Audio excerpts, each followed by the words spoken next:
जोया खान नाम की एक महिला जब आईएएस अधिकारी नहीं बन सकी तो फिर उसने जो किया वो आपको हैरान कर देगा। जोया इसके बाद कभी आईएएस तो कभी रॉ की फर्जी अधिकारी बनकर दूसरे अधिकारियों को फोन कर उनसे अपना काम निपटाने के लिए कहती थी और इसकी एवज में वो लोगों से मोटी भी रकम वसूलती थी। ये सिलसिला काफी दिनों तक चलता रहा, लेकिन फिर जोया एक गलती कर बैठती है और पूरे मामले का खुलासा हो जाता है। आखिर कैसे एक सामान्य सी महिला बन गई फर्जी अधिकारी और कैसे हुआ इस मामले का खुलासा, इस रिपोर्ट के माध्यम से हम आपको दिखाएंगे। खूबसूरत चेहरा, शातिर दिमाग, फर्जी अधिकारी, हिम्मत बेहिसाब, नहीं बन सकी आईएएस, ऐसे पूरा किया खाक।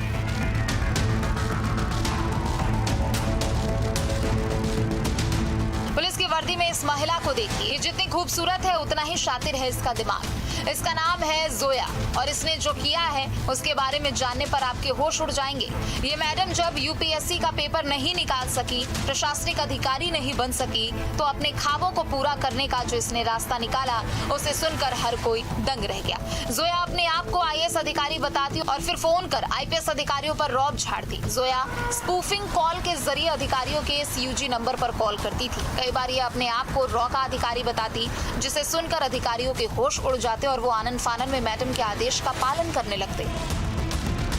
नोएडा पुलिस ने जोया खान नाम की एक महिला को गिरफ्तार किया है। जोया खान बेहद शातिर महिला है। खुद को रो अधिकारी, आईबी अधिकारी, आईएएस और आईपीएस बताकर पुलिस अधिकारियों पर रौब झाड़ने का काम किया करती थी और हाई प्रोफाइल लोग जो किसी केस में फंसे हुआ करते थे उनकी पैरोकारी करने के लिए उसकी एवज में उनसे मोटा पैसा लेती थी और खुद को अधिकारी बताकर आईओ को या बड़े बड़े अफसरों को फ़ोन किया करती थी। फ़ोन करने के लिए खास टेक्नोलॉजी के लिए उसने दुबई से एक ऐप परचेज किया। उस ऐप के माध्यम से जो सरकारी नंबर होते थे अधिकारियों के, यानी सीयूजी नंबर, उनका प्रयोग किया करती थी। अगर जोया खान किसी को फ़ोन करती थी तो उसको सीयूजी नंबर दर्शाया जाता था, जबकि वो नॉर्मल फ़ोन से काम किया करती थी और तमाम फ़ोन किया करती थी। ऐसे ही एक मामले में नोएडा के थाना सेक्टर 142 पुलिस को एक केस की पैरवी के लिए उसने फ़ोन किया। पुलिस को जब शक हुआ तो पूरे मामले की जांच की गई और जांच के दौरान पाया गया कि जोया खान जो खुद को आईपीएस अधिकारी बता रही है वो एक फर्जी है और उसको किसी भी तरीके से किसी भी सर्विस में वो नहीं है। लोगों को जालसाजी कर इसी तरीके से बेवकूफ़ बनाने का काम करती है। यह महिला फर्जी अधिकारी भी हो सकती है, इसका अंदाजा तक किसी को नहीं था। ये व्हाट्सएप ऐप का इस्तेमाल करती थी और अक्सर अपने दूसरे अधिकारियों को फोन कर उन पर रौब झाड़ती थी। इतना ही नहीं, फर्जी अधिकारी बनने के आरोप में इससे पहले भी कई बार जेल जा चुकी है। थाना सेक्टर 142 की पुलिस टीम द्वारा एक सराहनीय कार्य हुआ जिसमें एक महिला, इसका नाम जोया खान है और मूल रूप से मेरठ की निवासी है, उसकी गिरफ्तारी हुई है।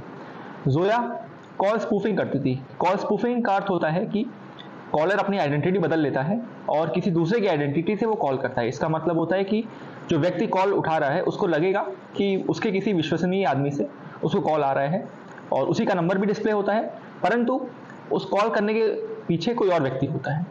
तो बेसिकली एक नंबर की आइडेंटिटी बदल दी जाती है और उसके बाद कॉलर अपनी आइडेंटिटी बदल कर इसमें कॉल करता है। यह एक सॉफ्टवेयर यूज़ करती थी जिसका नाम पोर्टसिप है। पोर्टसिप के साथ साथ ये एक सॉफ्टवेयर यूज़ करती थी मैजिक कॉल।